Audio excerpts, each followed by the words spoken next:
Lakini pia Waislamu tunapokuwa tunafanya ibada zetu, kama tulivyotaja, ibada zetu zina upungufu na kasoro, na ndio maana Allah subhanahu wa ta'ala katika Qur'an na Mtume sallallahu alaihi wasallam katika hadith mara nyingi anatuhimiza ya kwamba tunapofanya ibada zile zinafuatiwa na istighfar.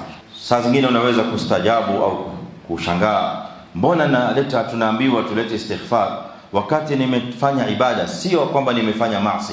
La, ni kwa sababu hata katika zile ibada zetu pia zinapatikaniwa ndani yake pungufu na kasoro za hapa na pale. Kwa hivyo zile istighfar zinakuja kuondoa yale mapungufu, kunakuja kuondoa zile kasoro ambazo tumezifanya katika ibada zetu. Kwa mfano, Allah subhanahu wa ta'ala katika ibada ya haji anawaambia Waislamu wanapokuwa wanateremka kutoka jangwa la Arafat, thumma afidhu min haythu afadha an-nasu wastaghfirullah.